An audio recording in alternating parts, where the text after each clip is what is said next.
Bore da bawb. Beth i weld chi gyd. Amser yn mynd i flaen, so newn ni gychwyn y cyfarfod. Croeso mawr i ni gyd, os ydyn ni ar y we, neu os ydyn ni yma yn y ganolfan yn Penrose Garnedd. Gret i weld chi gyd. Gyflwyno y cyfarfod i Dduw. O arglwydd, dyn ni'n cyflwyno'r cyfarfod i ti o Dduw. Goganedda dy enw, a goganedda enw Iesu Grist yn y cyfarfod. Helpa ni i foli dy enw di. Enw Iesu Grist. Amen. Iawn, newn ni gychwyn gyda'r cyhoeddiadau. Eirin bydd yn pregethu y bore yma. Dafydd Picton yn arwain y cyfarfod heno am 6. Mae'n posib ymuno ar Zoom i'r rhai sydd methu dod draw. Cyfarfod gweddi am 6:30 nos Fercher yn Tir Rhodri. Ie? Yn fama, sori. Rhodri sydd yn arwain. A sy'n nesaf hefyd, Rhodri fydd yn arwain y cyfarfod bore am 9:10. Mae Rhodri yn pregethu yn Ebenezer, Caerdydd heddiw, a Dafydd Job yn Eglwys Bach.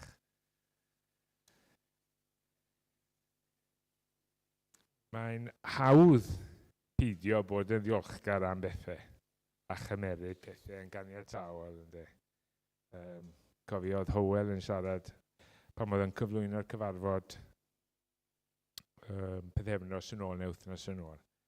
Ond mor ffodus ydy o bod ni jyst yn gallu dod yma, jyst troi fyny, a neb yn bod yn gas i ni, neu am wneud niwed i ni, bod yna ryddid gyda ni wneud hynny. Mae'n gymaint o bethau allan ni fod yn ddiolchgar am.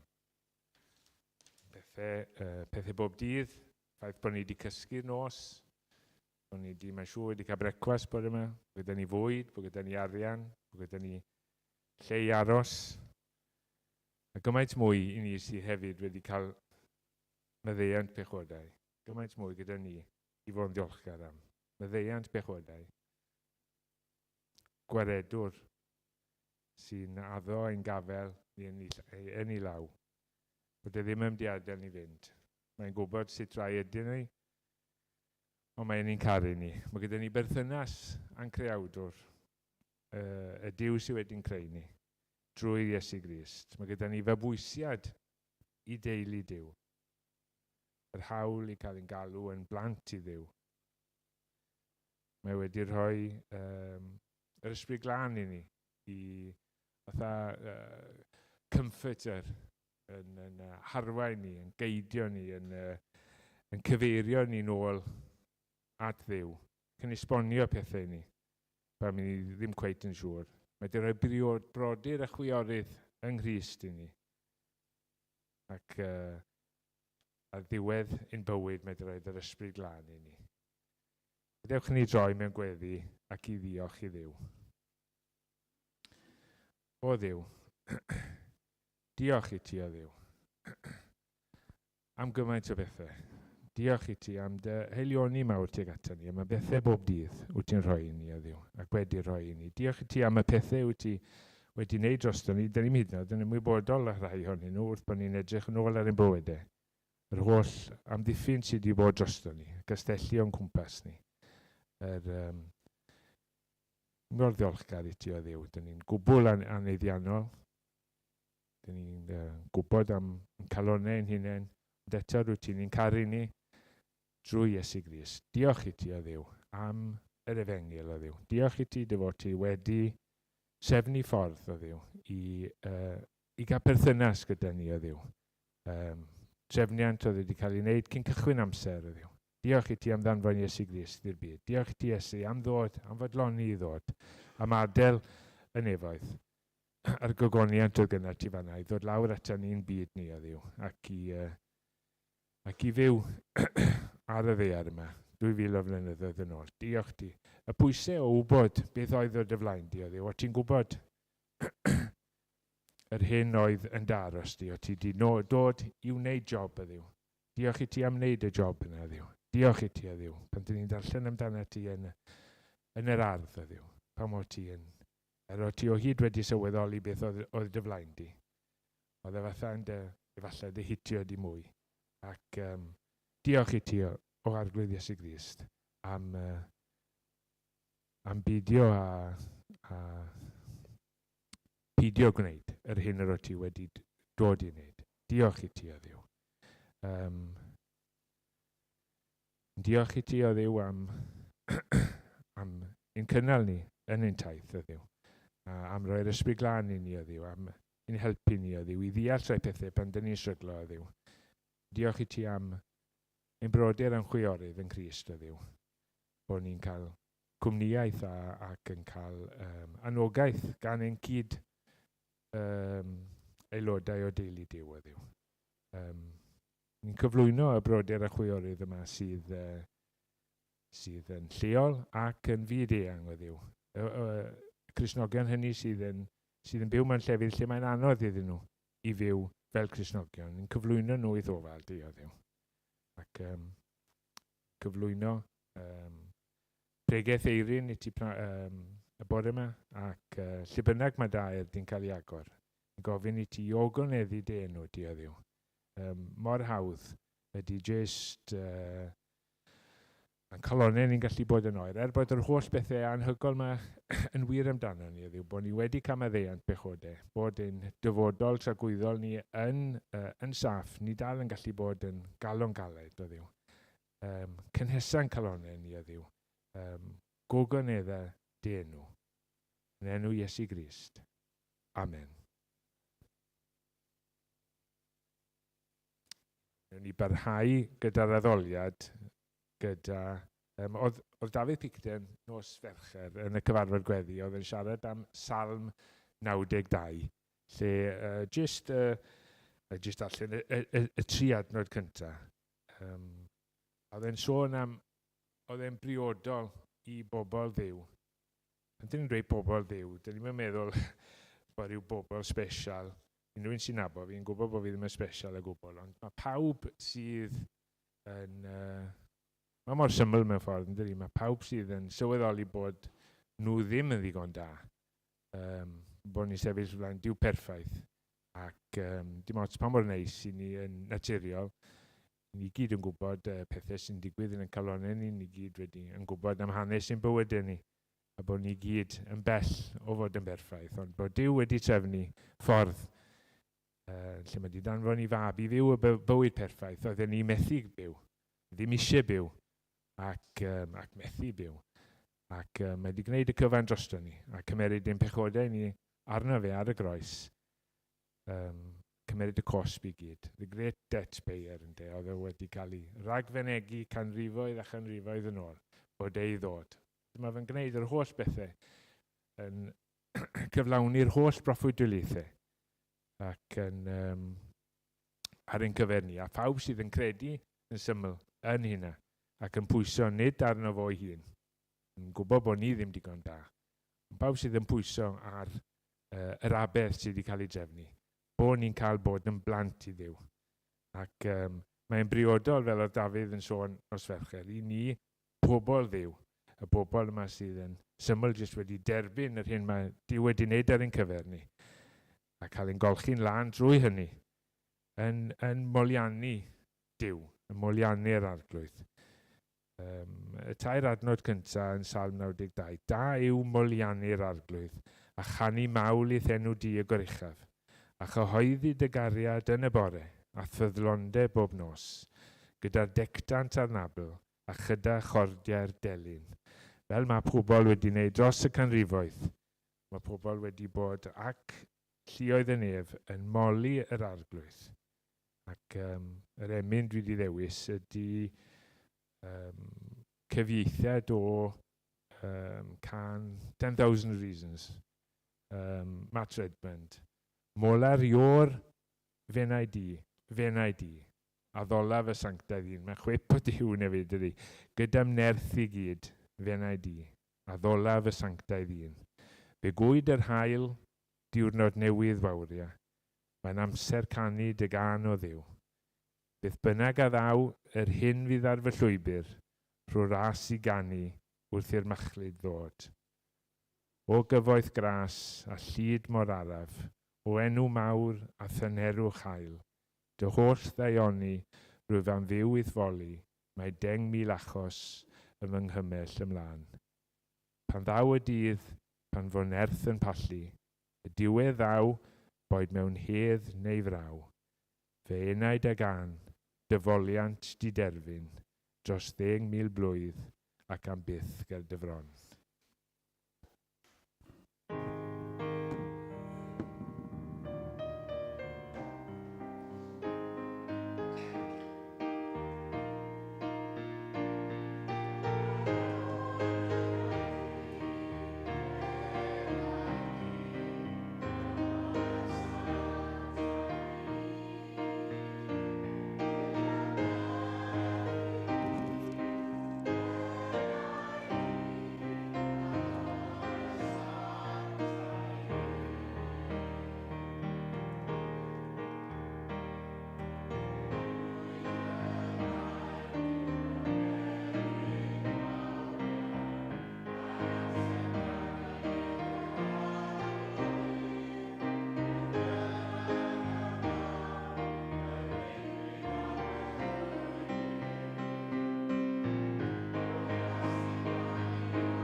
A diolch yn fawr iawn i Gwyl am arwain. Dwi hefyd yn mynd i ofyn am fwy o gymorth bore yma. Dwi'n mynd i ofyn i'r plant ddod ymlaen. So os dewch chi ymlaen os gwelwch yn dda.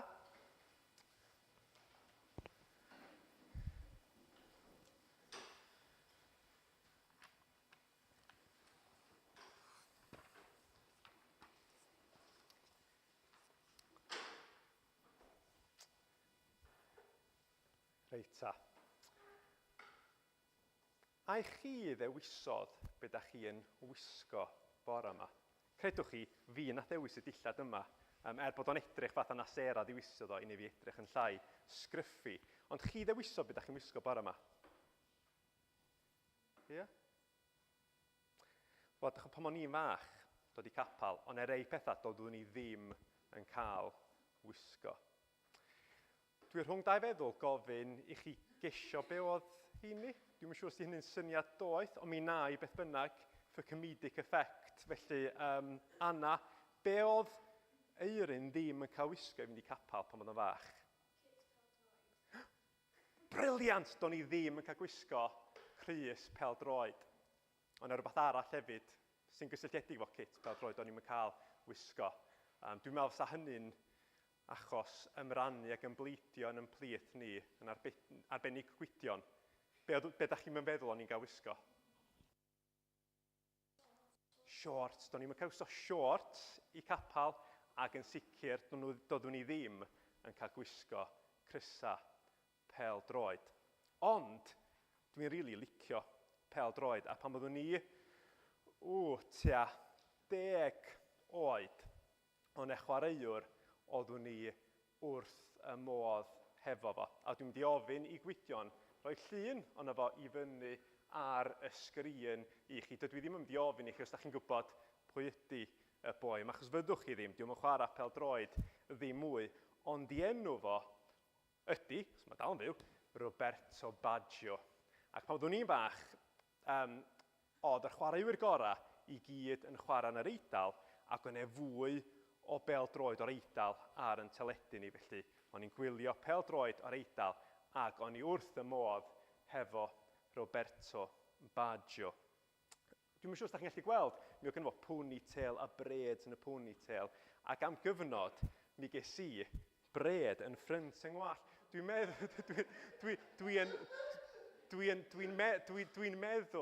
meddwl bod y ffaith bod gen i receding hairline yn rhyw fath o wers i mi. Ond mi oedd Roberto Baggio, oedd o'n chwaraewr gwych ac mi oedd o hefyd yn fwy a lot o'i gwmpas o.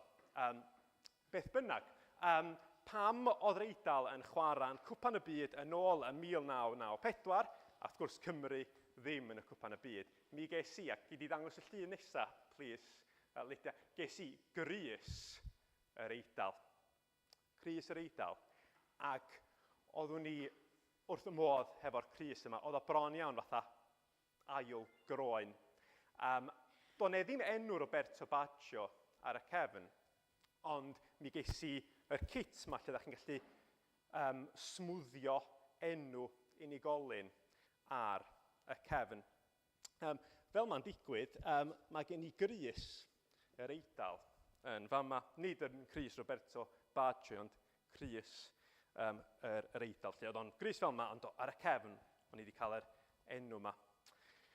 Pam o'n i'n gwisgo y crys yma, oedd yna rhywbeth yn digwydd i fi wrth i chwarae pêl-droed. Oedd o'n gwneud i'n well chwarae'r pêl-droed? Be? Na. Achos bod enw Roberto Baggio ar y cefn, pwy dwi? Eirin ydw i, hefo'r bred yn ffrynt i wall, nid yng nghefn i wall. Nid fi oedd Roberto Baggio. Mod i'n gwisgo y crys yma. Wel, mae gyda'r Beibl y ddarlun rili hyfryd i ni. Pan mae rhywun yn dod yn Gristion, mae o'n gwisgo Iesu Grist. Nid jyst yn dod yn rhan o dîm, felly mae gen i grys yn fama. Dwi wedi clywed pethau mawr am bêl-droed cynnan. Os o'n i cynnan, dwi'n gwybod bod chi'n chwarae dîm arall, ond os o'n i'n rhoi y crys yma i chdi, Penrhos Garnedd, Rhif 7, sa hynna'n dangos efallai bod chdi'n perthyn i dîm gwahanol. Ond ydy dod yn Gristion ddim yn achos o berthyn i dîm gwahanol. Mae'r Beibl yn deitha ni bod ni'n dod yn rhan hefo Iesu. Bod ni'n dod yn Gristion, mae fatha bod ni'n gwisgo Iesu Grist. A mae'r ffordd mae Duw yn edrych arna ni. Mae'n edrych arna ni yn yr un ffordd, ond mae'n edrych ar Iesu Grist. Felly yr holl bethau drwg da ni yn ei wneud, be mae Iesu yn ei weld. Be mae Duw yn ei weld ydy enw Iesu ar y crys. So dyna dwi eisiau chi gofio. Os da chi'n gwylio pêl-droed, neu chi'n gweld plant yn ysgol hefo enw pêl-droediwr ar y cefn, i'r Cristion, da ni'n gwisgo Iesu Grist, a dyna fydda ni'n sôn amdano fo heddiw. Felly, neb mewn crys pêl-droed bore yma, ond diolch i chi am rando ac i'ch chi fynd i ista i lawr. Reit, a da ni'n barhau yn addoliad, a da ni'n mynd i ganu 2 emyn, un ar ôl y llall. Yn gyntaf, cyfieithiad Cymraeg o Lord I lift your name on high, arglwydd beth addolaf di. Mae dy enw yn ddyrchafedig, diolch am yngharu fi, diolch i ti am ein hachub. A wedyn, y drydedd emyn, goleini'r byd, deitos lawr i'r tywyllwch, agor fy llygaid i weld, harddwch dywedd sy'n rhoi'r gwefr i'n henaid, tiw fy mywyd am nerth.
Reit ta.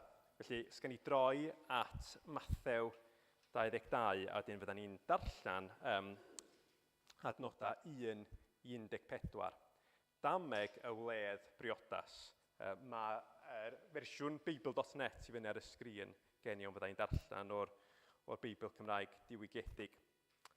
A llefarodd Iesu drachefn wrthynt ar ddamhegion.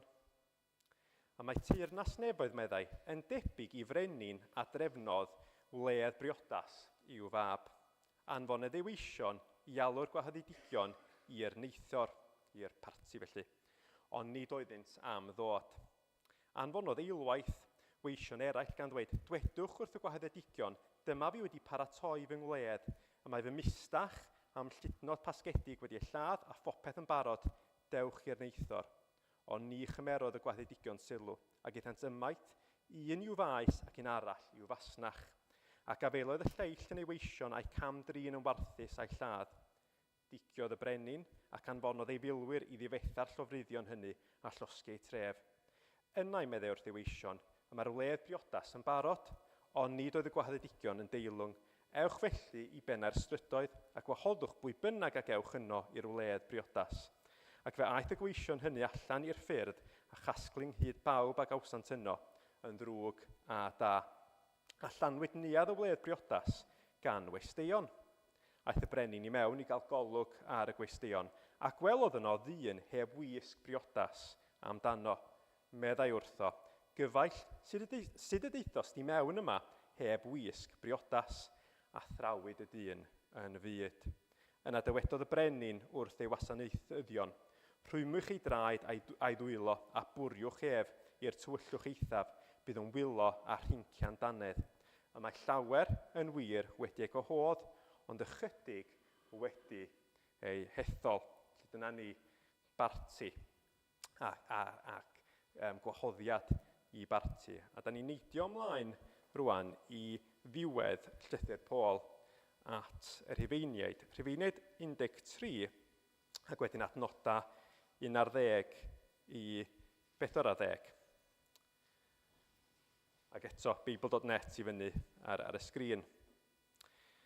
Ie, gwnewch chi'n oll fel rhai sy'n ymwybodol o'r amser. Mae dyma'r awr i chwiddeffro o gwsg. Erbyn hyn, y mae iachawdwriaeth yn nes atom nag oedd pam ddeithon ni gredu. Y mae'r nos ar ddod i ben a'r ddydd a'r wawrio.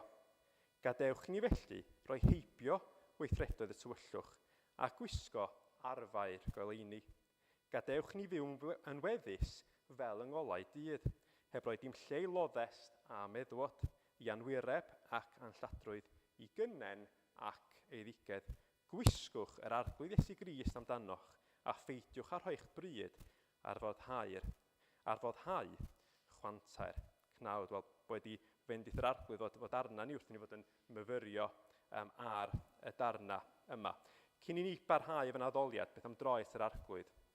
Mewn gweddi arglwydd, da ni'n diolch i ti am gael bod yma, bore yma. Da ni'n diolch am y rhyddid sydd gynnon ni i fod yn daddoli di arglwydd. Yn diolch bod chdi yn heiddi, yn mwy na heiddi, yn clod a'n mawl ni.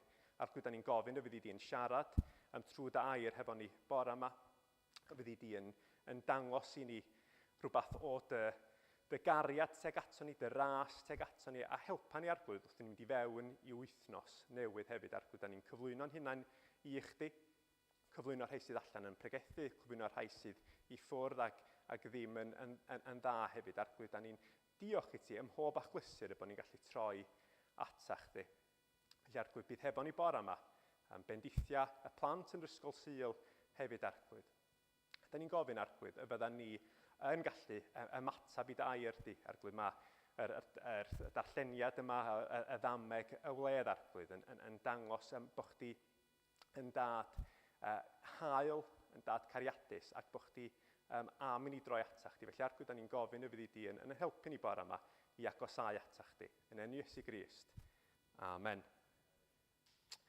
Wel, mae'r bedwaredd emyn yn emyn draddodiadol. Cyn i ni ddechrau chanu hi, mae werth just edrych ar rhai o'r delweddau sydd yn hi. emyn gan ŵr o'r enw Roger Edwards ydy hi. A mae'n cychwyn, pa le, pa fodd dechrau yn lle asid fydd hyn oed ddechrau foliannu'r Iesu Mawr. Pwy da ni, be fedra ni wneud? Sgen i'n llais da, dwi'n yn gerddorol, ond eto, pam? O reinio'r ras, ni fedraf, mae'n llenwi'r nef a llawr. Mae'n rhy fawr, nid yn unig ym mod i, dim ar galluoedd, ond mae Duw, mae'n rhy fawr, mae'n llenwi'r nef a'r llawr. Anfeidrol ydy'r ceidwad. Mae o'n beth a'r holl drysorau'n llawn. Di-derfyn i'w ei gariad, di-fesur i'w ei ddawn. Oedd Meirion Thomas yn sôn wythnos diwethaf amdan bentyrians o ddeiria eto'r di-derfyn, y di-fesur yma. Mae Duw yn anhygoel, mae o'n fawr, mae tu hwn sy'n dychymig ni. Trigaredd a gwirionedd yng Nghrist sydd nawr yn un cyfiawnder a thenghefedd ynghyd am gadw dyn.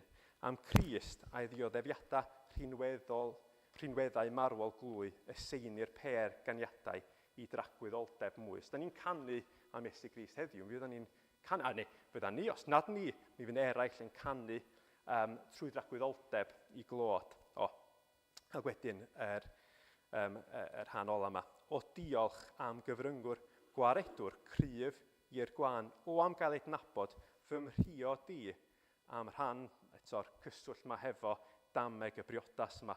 Fy ngwisgo a'i gyfiawnder yn hardd ger bron y tad. Da ni'n derbyn i'w gyfiawnder o'n yn gwisgo Crist a derbyn o'i gyflawnder wrth deithio'r anial wlad. Wrth gwrs, da ni'n byw wrth gwrs yn y cyfnod yna rhwng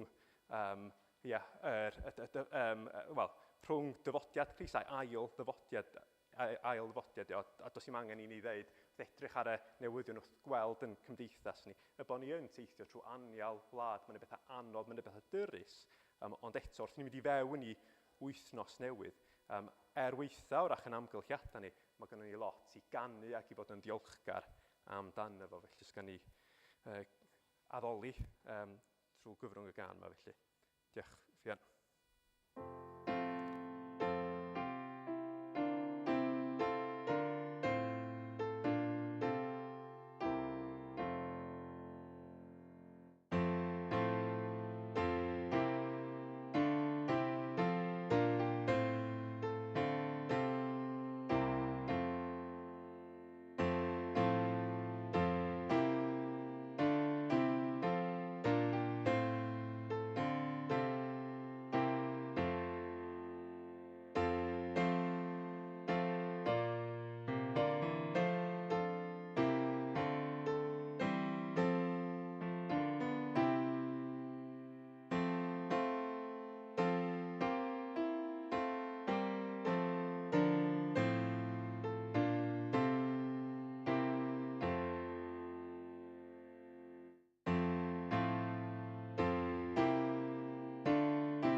Wel, peth swn i'n gorau rhoi teitl i'r bregath yma.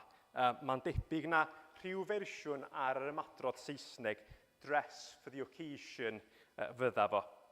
Yn eoliad dyna sy'n wrach yn cyfleu ora yr hyn sydd gen i'n nodiadau lia o ymlaen ni. Pam? Wel, ar lefel syml, mae'r ddau ddarlleniad bore yma yn cyfeirio at dress code.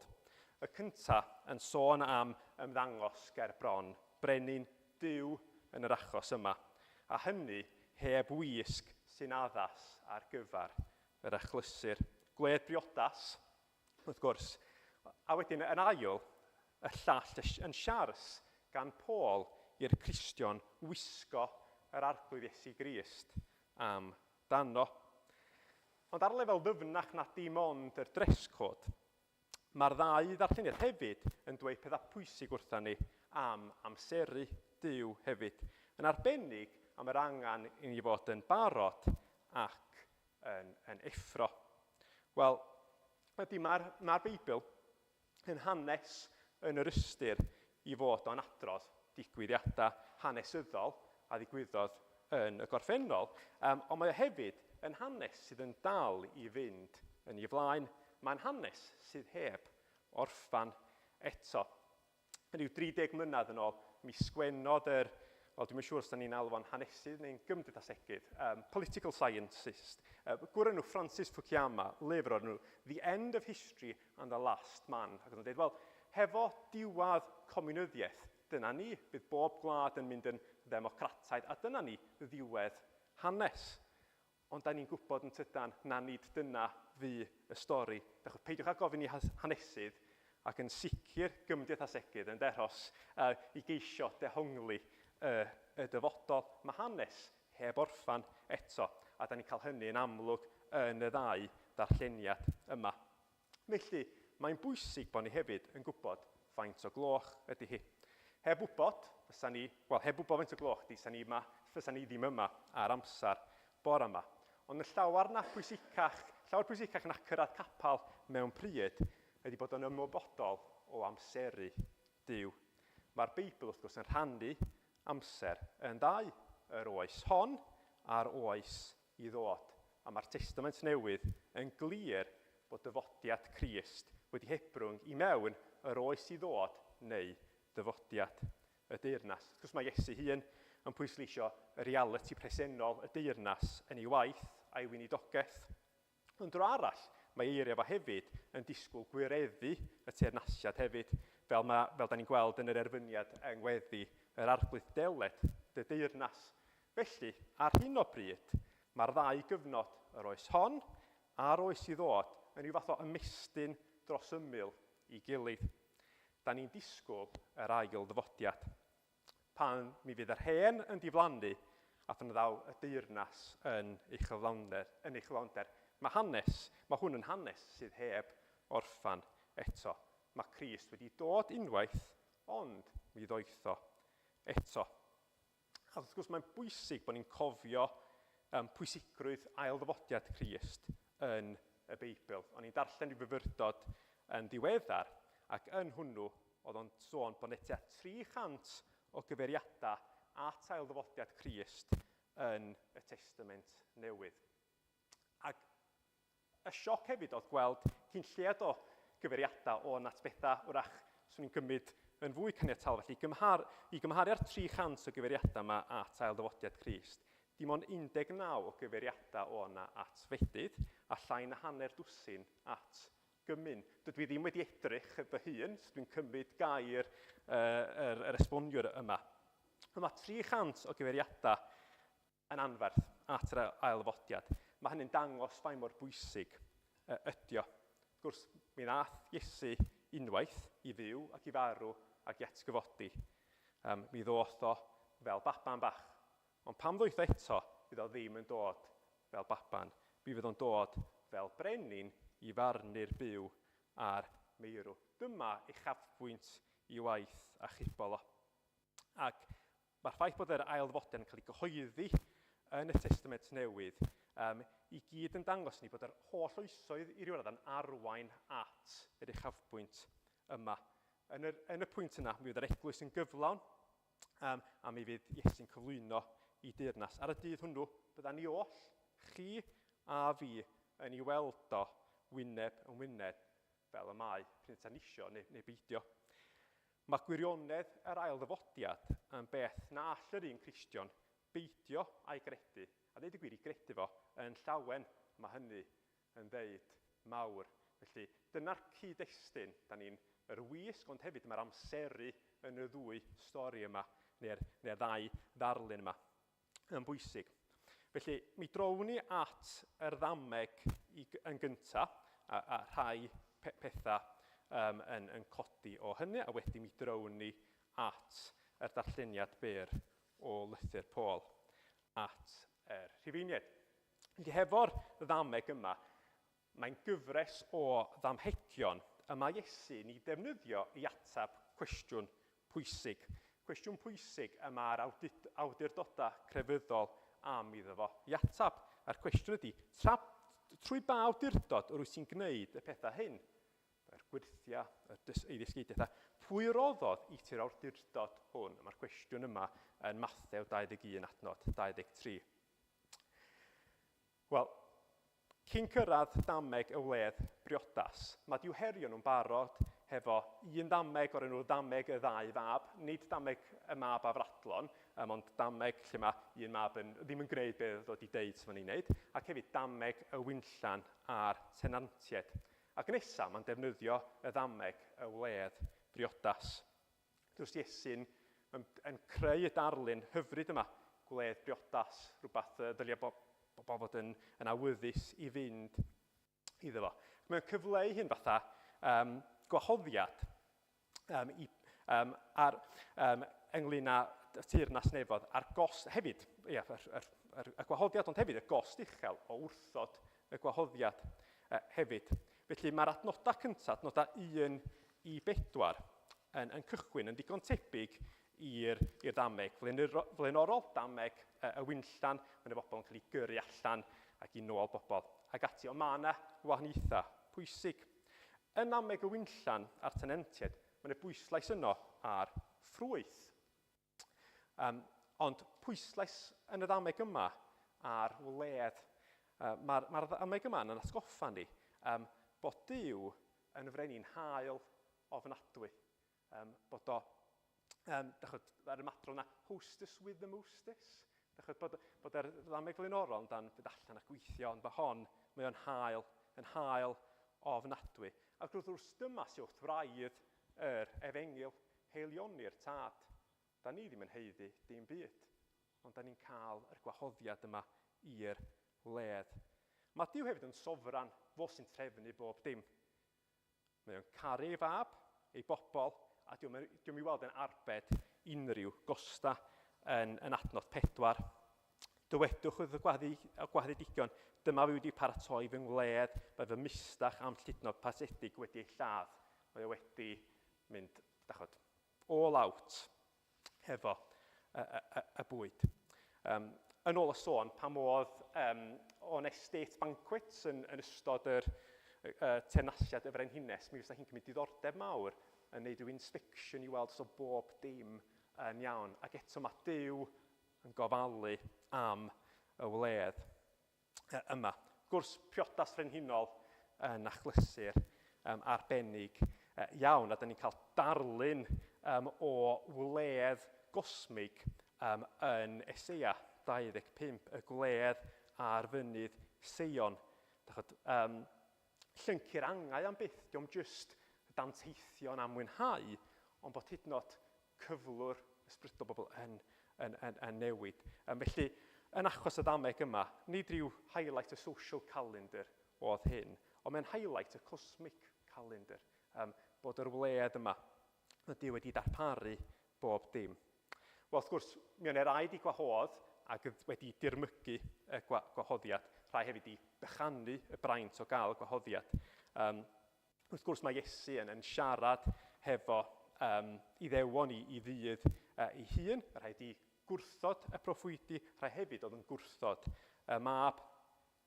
Ac wedyn mae gynnon ni rhai eraill oedd wedi derbyn y gwahoddiad. Yr cenhedloedd, y casglwyr trethu a'r pechaduriaid, y da a'r drwg. Felly, mae'r gwahoddiad wedi mynd allan, rhai wedi gwrthod, maen nhw wedi wedyn casglu bobl eraill i mewn. A felly mae'r lle'n cael ei lenwi hefo gwahoddedigion anhebygol. Iawn. Neu cyntaf wedi ystyru, ac wedyn mae'r brenin yn dod i gael golwg ar y gwesteion. A phan welodd o rywun heb wisg addas, be daflodd allan i'r tywyllwch eitha. Efallai bod chi'n gweld hynny yn hynod anheg. Roedd y gwahoddiad wedi cael ei daflu'n agored i bobl ar benna'r strydoedd, ac felly sydd o disgwyl iddyn nhw gael gwisg addas a drydfawr.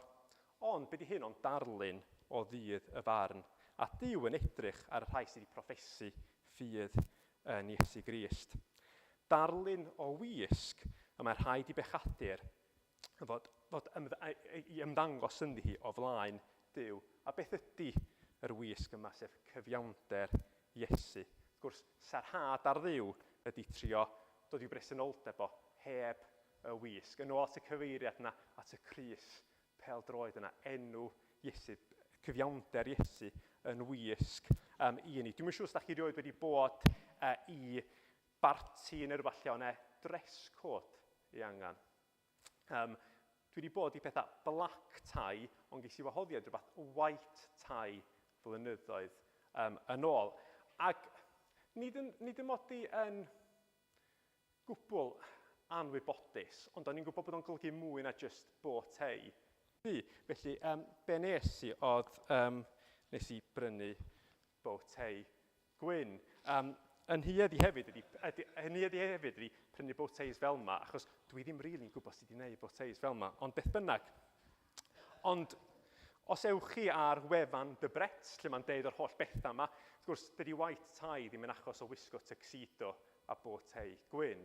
Mae rhaid i rywun wisgo tails, scarf gwyn, menig gwyn, patent leather shoes, top hat. Mae o'n gwbl. So mi es i hefo botei gwyn, ond doeddwn i ddim yn rili'n edrych y part. Felly, ges i ddim yn haflu allan, ond y syniad ma wedi gwisgo yn iawn i fynd. Mae yna rei dehonglwyr wedi ystyried efallai bod yn y stori yma yr syniad bod y brenin yn rhoi gwisg i bobl o flaen llaw. Dydy o'm yn sicr mae hynny sydd yn digwydd. Ond mae'r darlun yma yn darlun ardderchog o deyrnas nefoedd. Yr unig ffordd y gall pechadur ddod i deyrnas Duw ydy trwy gyfiawnder Iesu Grist. Dyma'r ffordd i gael yn ystyried yn dderbyniol gan Dduw. Mae'r wisg ma'n cuddio yn llygredd a hagrwch yn pechod ni. Yn atguddiad pennod 3:19, da ni'n cael yr cyngor yma. Beth gynghoraf di brynu gen i fi, ddillad gwyn i wisgo, i guddio gwarth dynoethu. Wrth ymddiried yn llwyr yn Iesu Grist am lanhad o bechod. Da ni'n gweld yn yr emyn fydd yn ei chanu, bach gwisgo ei gyfiawnder yn hardd ger bron y tad. Mae'r proffwyd Eseia hefyd yn gorfaleddu am yr un rheswm yn pennod 61. Mae'n dweud, dawen uchaf yn fawr yn yr arglwydd, gorfoleddaf yn fy niw, canys gwisgodd amdanaf wisgoedd iachawdwriaeth, teinodd fantell cyfiawnder drosodd. Mae'n rei na chi dwi'n bod wedi magu ar ffarm. Mi oedd taid a nain yn ffermio yn teulu ni. Ac wrth gwrs, adeg cyfnod oena, peta dafad yn colli oen, ac wedyn wrach oen arall yn cael ei wrthod gan ei fam, efallai fydda taid yn blingo, tynnu croen, yr oen oedd wedi marw, ac wedyn yn gwneud mantell, yn gwneud ryw gilet bach neu ryw puffer jacket i yr oen oedd wedi wrthod gan ei fam, fel bod y fam ddafad oedd wedi colli i'w oen gobeithio yn ei dderbyn. Ac wrth gwrs, unwaith o hynny'n digwydd, ond ei dipyn o ddyfalu ynglyn â fydda'r oen bach ma'n cael ei dderbyn gan i'w fam newydd o. Wrth gwrs, dipyn o arogli, meddwch chi'n dychmygu bod chi'n ddafad.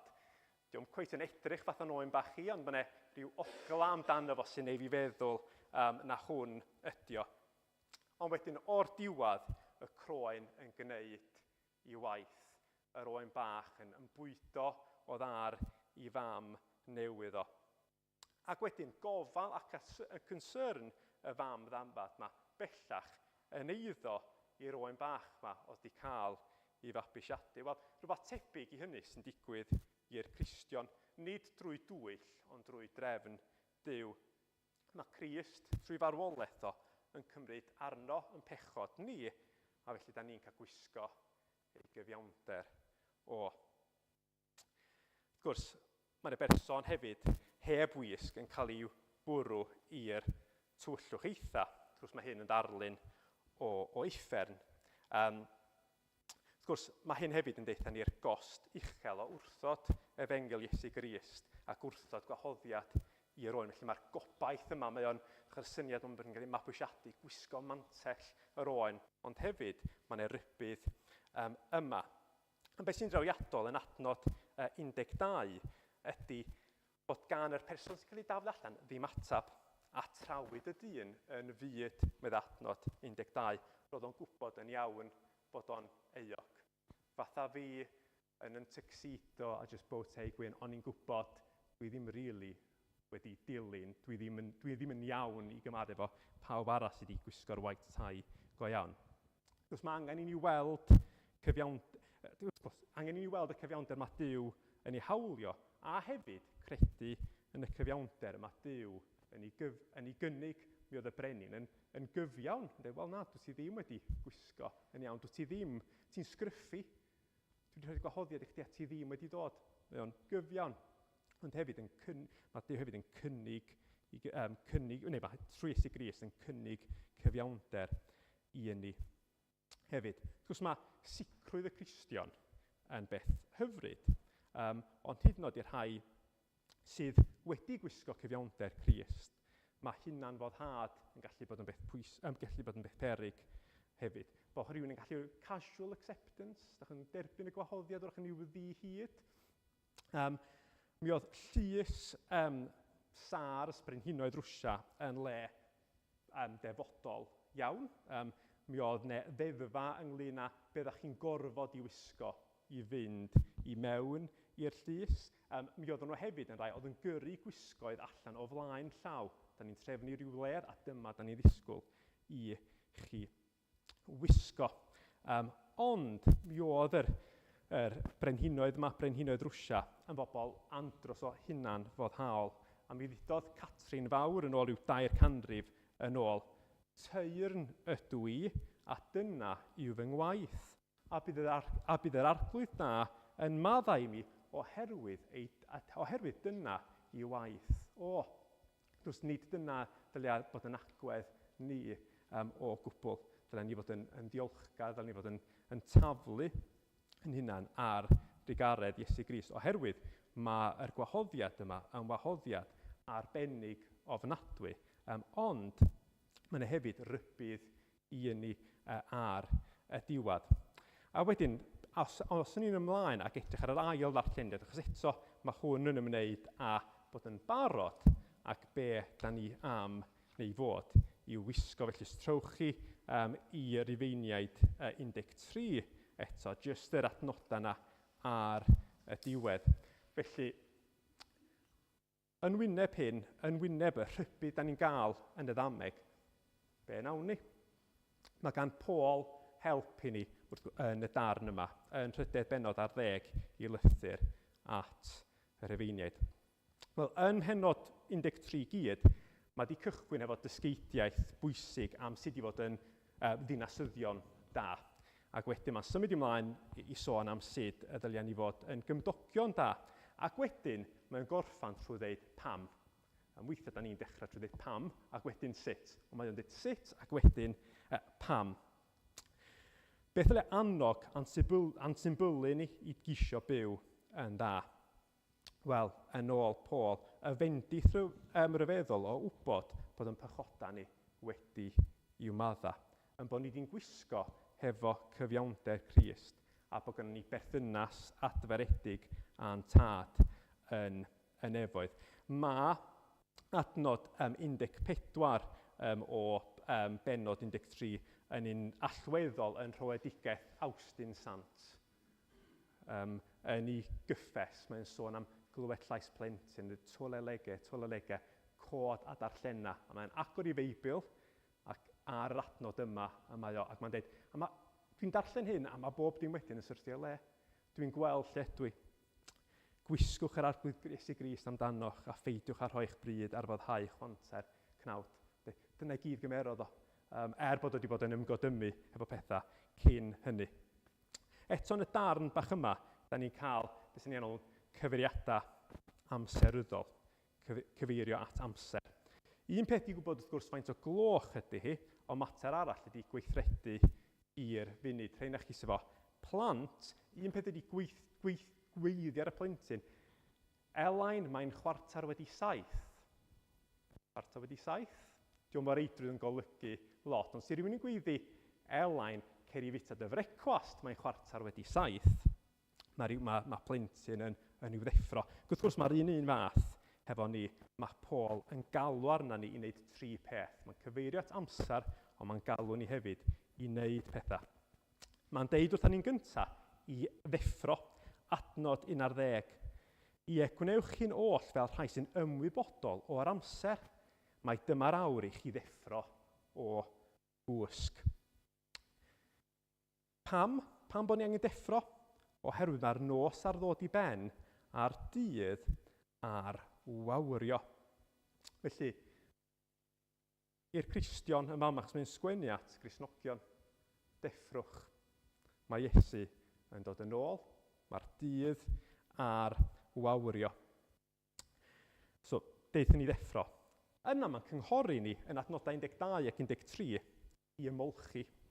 Gadewch i ni felly roi heibio weithredoedd y tywyllwch a gwisgo arfau goleuni. Gadewch i ni fyw yn weddus fel yng ngolau dydd, heb roi dim lleiloddes a meddwod i anwyrdeb ac anlladrwydd, i gynnen ag eiddigedd. Da ni fod yn lan, mae dydd Crist yn agosau. Ac wrth gwrs wedi deffro ac ymolchi, be da ni angen gwneud? Gwisgo amdanon. Adnod 14. Gwisgwch yr arglwydd Iesu Grist amdanoch a pheidiwch ar eich bryd ar foddhau chwantair cnawd. Rhain chi wrach, os da chi wedi gwylio unrhyw fath o ffilm gangster a mae yna rhywbeth yn digwydd, maen nhw wedyn yn deud, let's get tooled up. A maen nhw'n mynd ac yn nôl i patstyna a'i knuckle dusters. Maen nhw'n barod i fynd allan i wneud beth bynnag. Ond, yn yn achos ni, gwisgwch yr arglwydd Iesu Grist, deffro ymolchwch, gwisgwch, byddwch yn barod. A pam oherwydd faint o'r gloch ydy hi? Mae Paul nid yn unig am i ni ddeffro'n ysbrydol, ond mae eisiau ni fod wedi gwisgo hefyd. Rhoed o neilltu y gweithredoedd y tywyllwch. Rhywbeth i wisgo yn y nos ydy pyjamas. Pertha yn perthyn i'r nos ydy yr hen natur dywyll a anfoesoldeb. Be ddylai milwr da Crist Iesu fel mae Paul yn gyfeirio at wrth sgwennu at Timotheus yn ei ail lythyr. Be ddylai milwr da i Grist Iesu wisgo? Neu llai nag arfau'r goleuni. Pam hynny? Oherwydd mae brwydr ydy'r bywyd Cristnogol, nid noson o gwsg. A wedyn, da ni'n cael y syniad yma, wrth gwrs, deffro, gwisgo, ymolchi, gwisgo. Dwrs dys am amser i wastio, mae Paul yn deud yn adnod 11, mae'n hechodwriaeth i nes atom nag oedd pam ddeithon ni gredu. Mae'n nes nag ydoedd ddoe hyd yn oed. Dyna, wrth gwrs, yn anodd i ni gredu. Ailddodiad Crist yn agosach rwan nag oedd o ddoe. Mae Duw di paratoi ar gyfer y dyfodol, a dyla ni'na hefyd wneud yn hynna'n barod gan mai yn dyfodol ni sydd yn y fantol. Felly, ryw sylwadau terfynol ta. Wrth gwrs, di'n iachawdwriaeth ni ddim yn dibynnu ar faint yn ffydd ni. Mae'n dibynnu ar holl digonolrwydd Crist. Ni'n gweld hynny yn y ddameg yna, bod ni'n derbyn gwisg cyfiawnder Crist. Ac wedyn, yn y darn yma yn Rhufeiniaid, da ni'n gweld eto y bwyslais yma ar wisgo Crist amdanon. Wrth i Paul sgwennu at y Galatiaid, mae'n ei atgoffa nhw ym Mhennod 3, a dwi'n dyfynu, oherwydd yma bob un ohonoch sydd wedi efydyddio i Grist, wedi gwisgo Crist amdano. Yr un statws sy'n yna i bob Cristion. Bod hwnnw'n iddew, yn roiged, yn gaeth, yn rhydd, yn ddynas neu yn ddyn. Mae'r Efengil di codi credinwyr uwch ben y gwahaniaethau yma. Mae'r Cristion yn eiddo Iesu Grist, ac mae Crist yn eiddo i'r Cristion. Mewn un ystyr felly, mae'r Cristion eisoes yn gwisgo cyfiawnder Crist. Da ni wedi cael yn prynu, lle da ni yn ei wisgo fo. Ond yn y darn yma o'r Rhufeiniaid, wrth sgwennu at nhw, mae'r cyd-destun o'r chydig bach yn debycach i bwyslais Paul ar ddiwedd ei lythyr at yr Effesiaid, pan mae'n sôn am wisgo holl arfogaeth Duw. Wrth gwrs, mwyn i allu sefyll yn gadarn. Mae gofyn gwisgo Crist ac arfau, mae gofyn i ni wisgo Crist ac arfer goleuni yn feunyddiol bob diwrnod felly.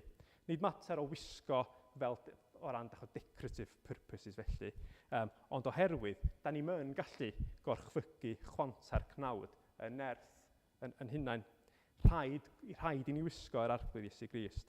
Mae hefyd yn fater o gofio pwy ydan ni yn ei wisgo hefyd.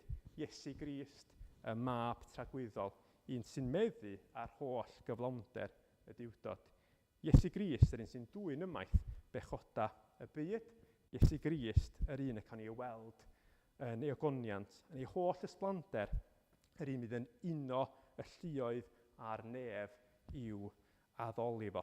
Felly wrth i ni fod yn ystyried yr wythnos da ni'n mynd i mewn iddi hi, os da ni wedi pwyso ar Iesu Grist, ac yn gwisgo i wisgo. Ni hefyd gofio bod ni angen gwneud hynny yn fynyddiol, bod ni angen bod yn gwisgo arfa y goleuni, bod ni yn wan, ond bod ni hefyd yn gallu bod yn saff hefyd o wybod, bod ni yn perthyn iddo fo. Efallai bod chi ddim yn fanno eto, ac bod chi wrach yn teimlo fel y rhai yma wedi cael ei gwahodd i'r wledd. Wel, mae yna wahoddiad yna. Wahoddiad i fod yn blasu yr holl ddanteithion, yr holl pethau da mae Duw wedi roi i ni. Dydy rhywun ddim yn paratoi gwledd arbennig a ddim yn dweud tycyn. So mae'r gwahoddiad yna, wrth gwrs mae'n rybudd hefyd, mae stori yr ddameg yno, mae'n happy ending, ond hefyd mae'n warning hefyd. Felly gobeithio bod yna rhywbeth i ni gyd yma i'r Cristion ac i'r un sydd wrach yn ansicr ac ddim yn rhy siŵr o ydw i wedi gwisgo yn iawn ar gyfer y wledd. Da ni wedi gau yn addoliad hefo emyn hyfryd sydd yn i raddau'n dwy'n llawer iawn o'r themau yma at ei gilydd. William Williams Pantycelyn, ac mae'n dweud, deuwch hil syrtiedig adda, daeth y jiwbili fawr o hedd. Galw'r ydys pawb o'r enw i fwynhau tragwyddol wledd, bwrdd yn llawn, yma gawn o foreiddydd hyd brynhawn. Bod y bwrdd yn llawn. Dydw i ddim yn gastronom, felly dwi'n gwybod bod yna rei na chi'n licio beef Wellingtons neu bethau, ond dyna mae syniad yma bod bwrdd yn llawn a bod ni'n cael gledda trwy'r amser. Gwisgwch wisgoedd briodas, gwisgoedd hyfryd, hardd ei lliw. Nid oes enw teilwng arnynt, ond cyfiawnder pyr fy nyw. Bod y gwisgoedd hardd yma, ond bod enw Iesu Grist arnyn nhw. Lliain main ydy'r rhain sydd yn cuddio bob rhyw staen. Bod cyfiawnder Crist fel gwisg yn cuddio yn pechod ni, y staen yna. Dyma wledd y cewch ddanteithion. Dyma chi wledd, be da chi'n gael, be sy'n on the menu felly. Yma cewch faddeuant rhad, i ni mae o'n rhad. Yma cewch i brofi, cariad. All we need is love, ynddo, oedd yr hyn gan. Hedd yn nofio yn y gwaed, y paradox yma, heddwch yn nofio yn y gwaed, ond eto, bod yna heddwch, un o ddeisyfiadau mawr yn oes ni, heddwch yn byd ni, heddwch yn calonna ni, oherwydd bod yna bethau'n pwysau arno ni, pethau'n poeni ni. Dewch yn awr, so mae yna amser, mae yna eto gyfeirio at amser. Dewch yn awr, dyrfa fawr, ac eisteddwch yma i lawr.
Felly arglwydd, da ni'n diolch i ti na chdi di brenin y wledd.